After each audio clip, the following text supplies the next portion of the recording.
Hello guys, welcome back to roots and reflection. నేను మీ రిషిక్. ఈరోజు మనం మాట్లాడే టాపిక్ ఏంటి అంటే జియో పొలిటికల్ సినారియో. మీకు సింపుల్ ఎగ్జాంపుల్ ఏంటి అంటే ఈ జియో పొలిటికల్ సినారియో మన లైఫ్లో ఎలా ఉపయోగపడుతుంది అని అంటే మాత్రం పెట్రోల్ అనేది కనుక మనకి ఈరోజు 100 ఆర్ 120 అట్లా నడుస్తుంది మధ్యన లీటర్ అనేది. అదే లీటర్ కనుక 200 అయినా ఇంకొక 100 పెరిగి 300 అయితే మన ఒక సిచ్యువేషన్ ఏంటి అన్నది మీరు ఎప్పుడైనా ఆలోచించారా? సో అలాంటి ఇంట్రెస్టింగ్ టాపిక్స్ ఈరోజు మనం మాట్లాడుకోబోతున్నాము. ముందుగా అయితే ఈ ఛానల్ని లైక్ చేయండి, షేర్ చేయండి, అదేవిధంగా సబ్స్క్రైబ్ కూడా చేసుకోండి. Let's get in to the video.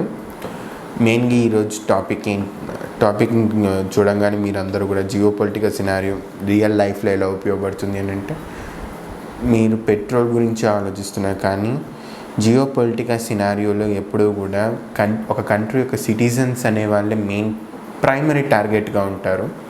ఆ ఒక కంట్రీ ఒక డెవలప్మెంట్ కన్నా వేరే కంట్రీ ఒక ఇన్ఫ్లుయెన్స్ ఆ కంట్రీ యొక్క సిటిజన్స్ మీద ఎలా చూపించాలి అనేది మాత్రం వాళ్ళు చాలా రకాలుగా ట్రై చేస్తూ ఉంటారు. ఈ ట్రై చేసేటువంటి సినారియోలో మనకి డే టు డే లైఫ్లో కనపడేటువంటి బెస్ట్ ఎగ్జాంపుల్స్ ఏంటి అని అంటే యూట్యూబ్, ఇన్స్టాగ్రామ్, ఫేస్బుక్ అండ్ వేరేవి మన ఎంటర్టైన్మెంట్ ఛానల్స్ ఏవైతే ఉన్నాయో, ప్రైమ్, నెట్ఫ్లిక్స్, ఇవన్నీ కూడా మన ఎంటర్టైన్మెంట్ అనే అనుకుంటున్నాం. ఇవి మనల్ని ఏం చేస్తాయి, కానీ మెయిన్గా మనల్ని ఇన్ఫ్లుయెన్స్ చేసేవి మన డే టు డే లైఫ్లో మన ఒక థింకింగ్ ప్రాసెస్ని మార్చేవి, మనం ఒక ప్రోగ్రెసివ్ వేలో మనం నడవాలన్నా కూడా మనకి హెల్ప్ చేసేవి ఇవే అయినా కూడా నెక్స్ట్ మనల్ని సంకనాగించేయడానికి కూడా ఉపయోగపడేవి ఇవి అన్నమాట.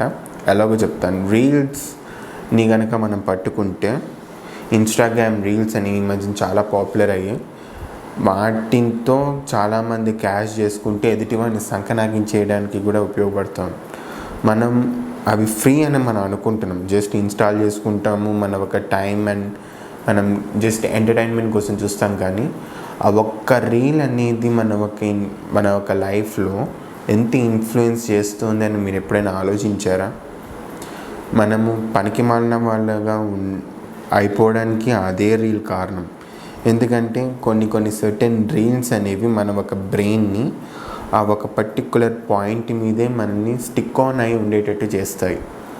దాంతో మనము ఆ రోజంతా కూడా అదే మూడ్ని క్యారీ ఫార్వర్డ్ చేస్తూ ఉండిపోతాం. కొంతమందికి అదే ఒక రీల్ అనేది ఏదో ఒక మోటివేషన్ని ఇచ్చి వాళ్ళని ఒక ప్రోగ్రెసివ్ పాత్ వేలో వాళ్ళని వెళ్ళేటట్టుగా చేస్తుంది. కానీ ఈ రెండింటికి కూడా డిఫరెన్స్ ఉంది. మీరు ఏదైతే చాలా వరకు మనల్ని అట్రాక్ట్ చేసే ఎలాంటి రీల్స్ అనేవి నేను చెప్పక్కర్లేదు, మీ అందరికీ తెలిసిపోయి ఉంటుంది ఈ పార్టీకి ఎలాంటి రీల్స్ అనేవి.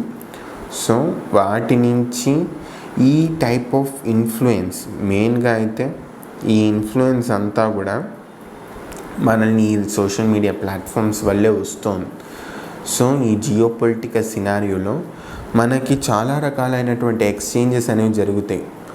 Only based on the culture కాకుండా రేపు మీరు అబ్రాడ్ వెళ్ళి చదువుకోవాలన్నా లేదా జాబ్ చేయాలన్నా కూడా ఒక కంట్రీకి మధ్యన ఉన్నటువంటి ఈ రిలేషన్షిప్స్ అనేవి మీ ఫ్యూచర్ని కూడా డిసైడ్ చేస్తాయి. ఫర్ సపోజ్ ఈరోజు మన కంట్రీకి యుఎస్కి రిలేషన్ బాగుంది, సో మీకు వీసా అప్రూవ్ అయింది. కరెక్ట్గా మీరు ఫ్లైట్ తీసుకుని యుఎస్కి బయలుదేరే టైంకి ఆ ఒక వీసా అనేవి due to some circumstances US వాళ్ళు కనుక మీ వీసాని క్యాన్సిల్ చేస్తే మీ యొక్క సినారియో ఎలా ఉంటుంది అనేది మీరు ఆలోచించండి. చాలా ప్రాబ్లమ్స్ అనేవి మీరు ఫేస్ చేస్తారు, చాలా సర్కమ్స్టాన్సెస్ అనేవి ఉంటాయి. మళ్ళీ వీసా ఎప్పుడు అప్రూవ్ అవుతుందో తెలియదు, అప్పటి వరకు ఏం చేయాలో తెలియదు. ఇలాగ లాట్స్ ఆఫ్ స్టఫ్ అనేది మనల్ని భయపడుతుంది, ట్రబుల్ ఇస్తుందన్నమాట. ఇవన్నీ జరగకుండా ఉండాలి అంటే మాత్రం మనం అప్డేటెడ్గా ఉండాలి. ప్రతి ఒక్క ఈ మధ్యన మనకి all eyes on Rafah, all eyes on Bangladesh, all eyes on Hindus అనేటువంటి చాలా పాపులర్ అవుతున్నాయి. నేను అదేంటి అప్రిషియేట్ చేస్తాను. కానీ ఎంతవరకు అంటే మన మీదకి అవి ఇన్ఫ్లుయెన్స్ చేయడం మొదలు పెట్టనంతవరకే ఈ పర్టిక్యులర్ థింగ్స్ అనేవి మీకు వాళ్ళ మీద సానుభూతి చెప్పచ్చు, ఇవన్నీ చేయొచ్చు, మీరు వాళ్ళ పట్ల చాలా కన్సర్న్గా ఉండొచ్చు, కన్సర్న్ మీరు చూపించవచ్చు కూడా మీ కామెంట్స్తో. కానీ ఎంతవరకు ఆ ఒక్క పర్టిక్యులర్ది మీ ఒక డే టు డే లైఫ్ మీద ఇన్ఫ్లుయెన్స్ చేయనంత వరకే బాగుంటుంది. నేను ఈ మధ్యన రీసెంట్గా ఒక వీడియోలో చూశాను, మీకు వీలైతే ఆ వీడియో అనేది నీ కింద డిస్క్రిప్షన్లో ఇవ్వడానికి ట్రై చేస్తాను మళ్ళీ ఆ వీడియో దొరికితే. ఒక కాలేజ్, ఆ కాలేజ్ పేరు కూడా నాకు తెలియదు, ఆ కాలేజ్లో కాన్వకేషన్ డే రోజున కొంతమంది స్టూడెంట్స్ ఆ సర్టిఫికేషన్ తీసుకుంటున్నప్పుడు పాలిస్తీన్కి సంబంధించినటువంటి ఫ్లాగ్స్ అనేవి వాళ్ళ ఒక్క వేసుకున్నటువంటి ఆ డ్రెస్ మీద పెట్టుకుని వాళ్ళు వెళ్ళి ఆ కాన్వకేషన్ని తీసుకోవడం జరిగింది. నేను వాళ్ళ ఒక కన్సర్న్ని చెప్పడం కానీ వాళ్ళ సపోర్ట్ చేయడాన్ని నేను తప్పని చెప్పట్లేదు.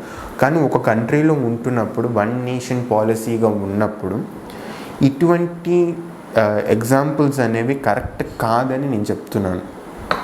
మెయిన్గా మీరు ఎప్పుడైనా కూడా ఒక కంట్రీకి మీరు సపోర్ట్ చేయొచ్చు, అది మీ ఒక పర్సనల్ డిసిషన్.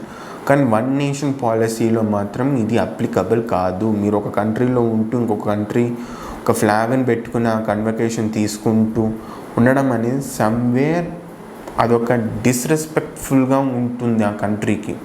కానీ మనం ఎప్పుడూ కూడా ఎవ్రీథింగ్ అనేది ఈ జియో పొలిటికల్ సినారియోలో ఉంటూనే ఉంటుంది. కల్చరల్ ఇన్ఫ్లుయెన్స్, టెక్నాలజీ ఫ్రంట్కి వచ్చి టెక్నాలజీ ఎక్స్చేంజ్ అంటారు, టెక్నాలజీగా మనము పార్ట్నర్షిప్ చేద్దామంటారు, రకరకాల టర్మ్స్ మాట్లాడతారు. కానీ బ్యాక్ సైడ్ నుంచి మన ఒక కంట్రీనే వాళ్ళు బ్యాక్ డోర్ నుంచి మన కంట్రీని వాళ్ళు డీస్టెబిలైజ్ చేయడానికి ట్రై చేస్తారు యూజింగ్ దీస్ ప్లాట్ఫామ్స్. ఈరోజు కనుక ఒక చిన్న ఎగ్జాంపుల్ చెప్తాను మీకు. మెయిన్గా అయితే ఈ ఒక్క ప్రైమ్ని, నెట్ఫ్లిక్స్ని ఇవన్నిటిని ఆపేస్తే మీ ఒక రియాక్షన్ ఏంటి అని మీరు నాకు చెప్పాలి.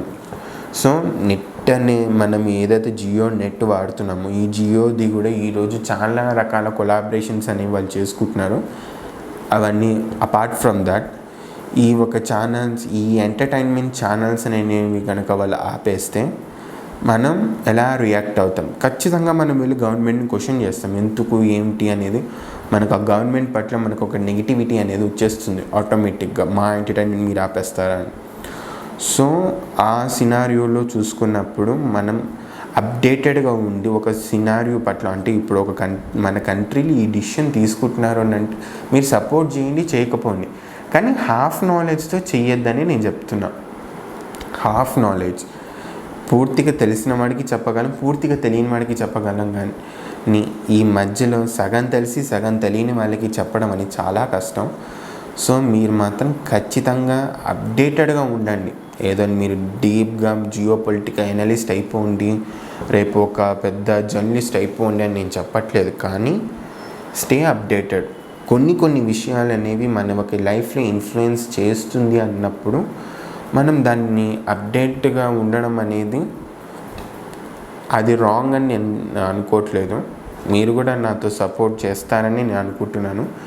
జయశంకర్జీ మాటలో చెప్పాలంటే ఈ జియో పొలిటిక్స్ అనేవి మన మీద ఇన్ఫ్లుయెన్స్ అనేది ఉంటుంది, కానీ ఆ ఇన్ఫ్లుయెన్స్ అనేది ఎంతవరకు ఉండాలి అనేది మీరు ఆలోచించుకోండి. That's it for today. Signing off, bye.